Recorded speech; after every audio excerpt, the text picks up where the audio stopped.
G'day, ladies and gentlemen. Welcome to another episode here at Killer Trades. Don't forget, this is a community built by traders for traders. If you're a trader, we want your involvement. Make sure you're in the Discord group. All the information is in the description below, but share this with your mates. Tell them about it. If you've got any questions or comments, drop them below.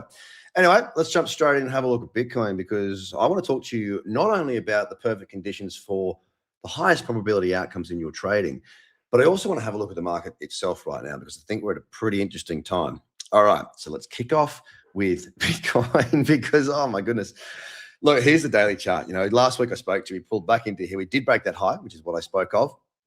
And we started to sail higher. And Bitcoin was like, it was great. The influencer brigade, we're telling you that we're going to see 300 grand by the end of the year, yada, yada, and all that. And look, oh my goodness, I'd love to see it. Don't get me wrong. But let's have a look at the actual probabilities. I've been doing this for over 20 years, and I'm certainly not playing the trumpet calling for 300 grand Bitcoin this year just yet. The daily chart yesterday, what did it do?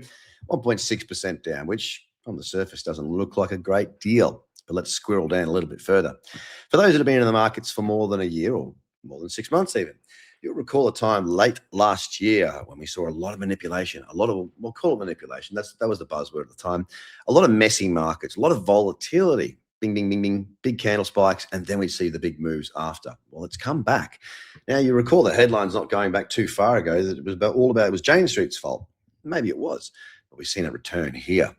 Big dips, and it's starting to look a little bit shaky when you look at the trends as well. This 4 hours pumping along quite nicely. Then it's gone sideways, pump, and then dump. It's really taken the cyclicity out of those mid time frames. We don't have anything to work with here on the 8 hour. So I'm going to focus on the daily, and we're going to look at the higher timeframes there as well. So coming back to this daily chart, a higher low, a higher high. We just pushed to a higher high here as well by an absolute bee's winkle. Oh no, did we make it? 450, 470. No, we actually didn't. So in this case, we got a potential lower high there.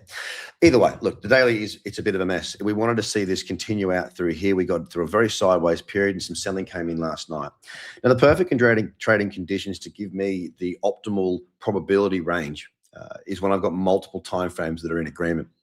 Now, given the daily is a trend here, and a lot of people focus on, they say zoom out. Well, if you're not zooming out from the daily, you might think that the market looks tickety-boo and everything's just all swimming. Have a look at the weekly now. I want to draw some comparisons here.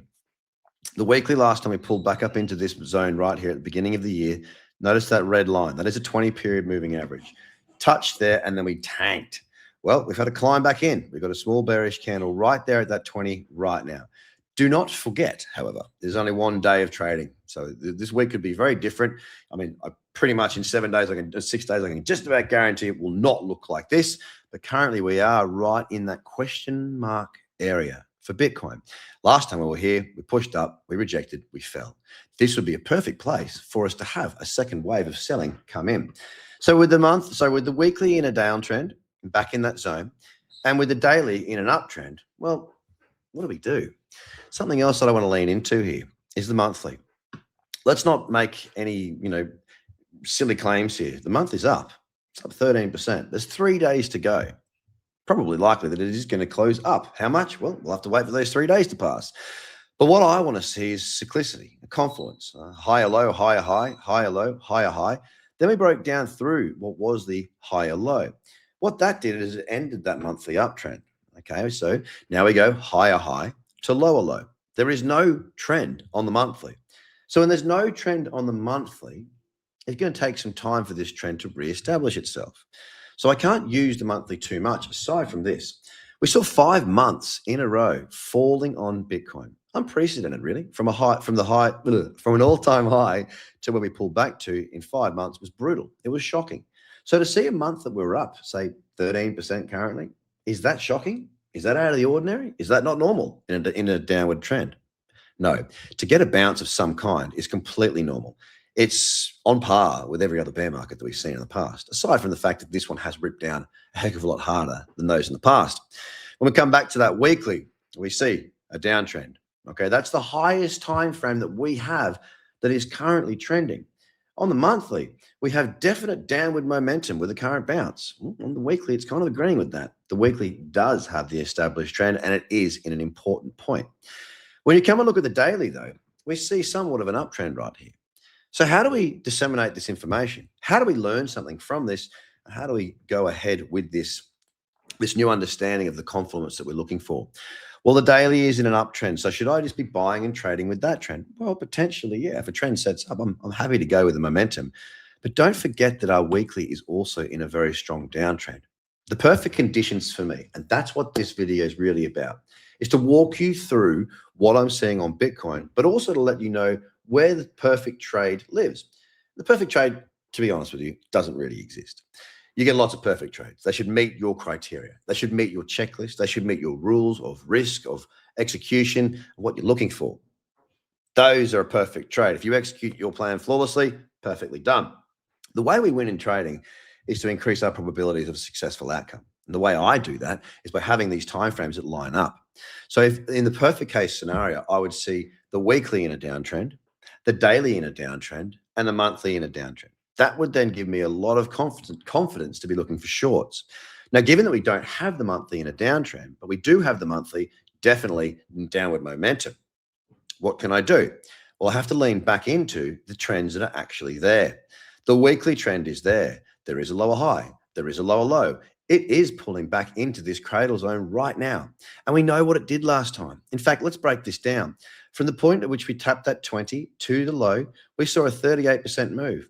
Now, for those calling for a $50,000 Bitcoin, let's see where 38%, and of course, it probably will not play out exactly like this, but just a hypothetical, a 38% move gets us down, bingo, to that $50,000 mark. So if you are thinking we're going to see $50,000 Bitcoin, then there's a high probability if we're going to see it, that well, I shouldn't say high probability, there is a very good position right now to be taken as far as, okay, we've met the high of this relief rally, and now we're about to see it start to decline, and we're going to see another decline down towards that $50,000 mark.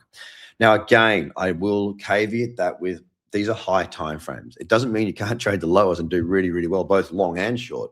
Last week, there were some fantastic long trades. There were some great profits to be had to the upside. And I'm sure this week, well, I'm not sure, but there could be some upside as well for some markets that do have a pop. But right now, this video especially is to help you to understand the confluence that we're looking for. With this weekly the way it is, with this monthly the way it is, the weekly and the monthly are more leaning towards saying, yep, we are in agreement. The daily, however, it is not. The daily is in an uptrend, and the best trend that we've got right now is the weekly on the higher timeframes. That's why it's so crucial as to what Bitcoin does over the next couple of days. Will we see this be a localized high and we start to see decline? Now, here's the thing. If this time next week there is a bearish candle here, well, I will be saying this to you, and you will hear me say it because I will be here. If it breaks the low of that bearish candle, the probability is that we've set ourselves a lower high and we're likely to go ahead and set a lower low. Okay, so that's the way that I look for an opportunity. That's where the perfect trade lives. And it's not in finding this is the best trade, I'm going to risk more on it. It's about having the perfect conditions to make the decisions to give you a higher probability of a successful outcome of your trade. Now, of course, there's going to be many, many more lessons like this and many trading opportunities that I'll be posting in the Discord as well. Your job right now is to follow the description below. What is in the description you need to do. Open up your Blowfin account. In fact, we've got some really good promotions running with Blowfin right now. Go ahead and follow Hello Labs as well to get updates and whatnot. But ultimately, what you need to do is like, share, subscribe, turn on your notifications for this channel, be involved, and get in that Discord group right away. Anyway, from me today, kicking this week off, I hope you have a belter. I hope you've had a great weekend. And I hope this helps to increase your understanding around the conditions for where a perfect trade lives. All right, Trader Cobb here. Have a great day, a great week. I'll see you in Discord. Bye for now.